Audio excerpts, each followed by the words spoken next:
ఎండలు భయపడుతుంటే దుబాయ్ను వానలు ముంచెత్తుతున్నాయి. ఎన్నడూ లేని విధంగా ఈ ఎడారి దేశాన్ని అకాల వర్షాలు అతలాకుతలం చేశాయి. రికార్డు స్థాయిలో వానలు కురిశాయి. ఏడాదిన్నరలో నమోదు కావాల్సిన వర్షపాతం కొన్ని గంటల్లోనే కురిసిందని అధికారులు తెలిపారు.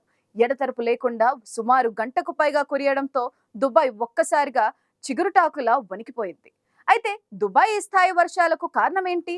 Watts the story? Guruji Ram Narayan ji ప్రపంచ ప్రఖ్యాత జ్యోతిష్యులు ఇప్పుడు మన హైదరాబాద్ లో ఎటువంటి సమస్యలకైనా తక్షణ పరిష్కారం చేయబడును. సంప్రదించండి 96651137 9000004357.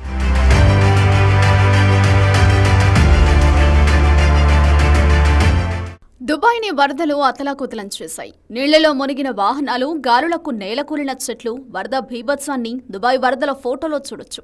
ప్రపంచంలోని ప్రయాణికుల పరంగా రెండో అత్యంత రద్దీ విమానాశ్రయమైన దుబాయ్ ఎయిర్పోర్టును భారీ వరద ముంచెత్తింది. వందలాది విమానాలు రద్దయ్యాయి.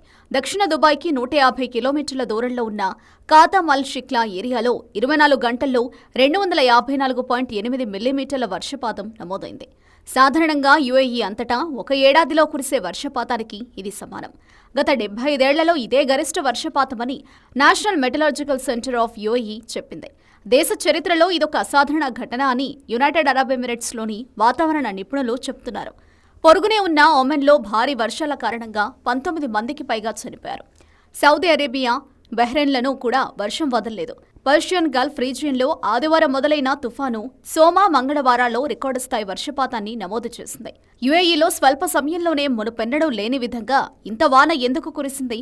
ఈ అసాధారణ వర్షపాతం, కుంభవృష్టి వెనుక ఉన్న కారణాలేంటి?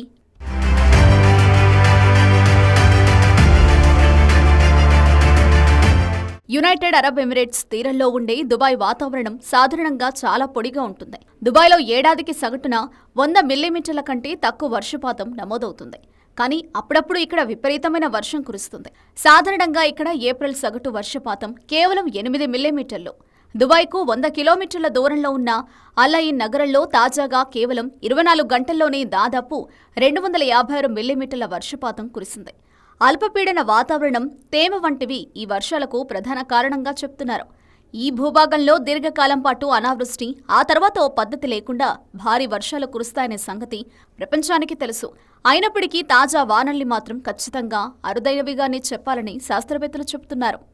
అరేబియన్ ద్వీపకల్పంలో ఏర్పడిన అల్పపీడనం సముద్రంలోని తేమను పెద్ద మొత్తంలో పీల్చుకుంది.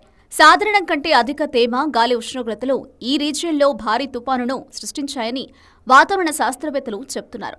సముద్ర ఉపరితలాల ఉష్ణోగ్రతలు పెరగడం వల్ల ప్రపంచవ్యాప్తంగా ఇటీవలి కాలంలో ఇలాంటి తుపాన్లు తరచుగా వస్తున్నాయని వారు హెచ్చరిస్తున్నారు.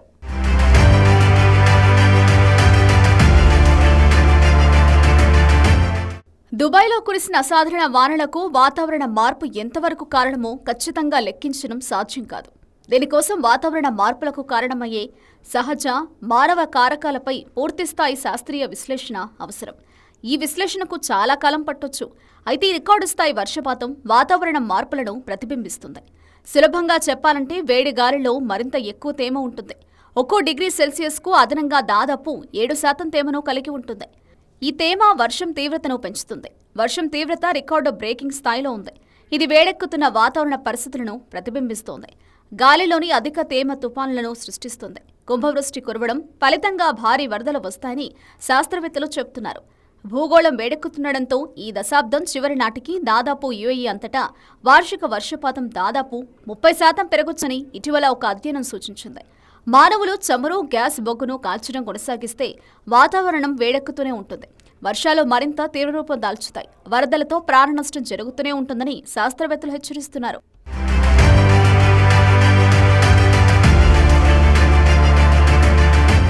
అయితే ఎడారి దేశంలో వరదలకు క్లౌడ్ సీడింగ్ కారణమవుతుందని చాలా మంది అంటున్నారు.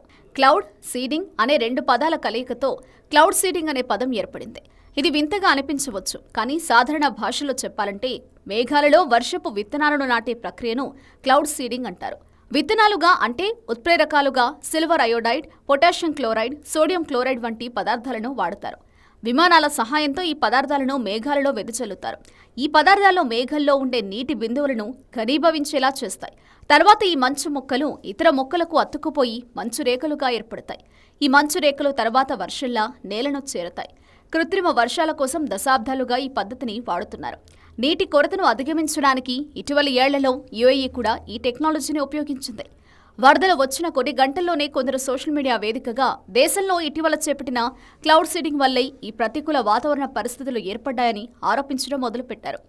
ఈ వరదలను క్లౌడ్ సీడింగ్కు ముడిపెట్టడం తప్పని నిపుణులు అంటున్నారు. క్లౌడ్ సీడింగ్ వల్ల ఈ అసాధారణ వర్షపాతం సంభవించిందనే వాదనలను స్థానిక అధికారులు కొట్టిపారేశారు. గల్ఫ్ రీజియన్ అంతటా భారీ వరదలు రావచ్చని గత వారమే వాతావరణ విభాగం హెచ్చరికలు జారీ చేసింది.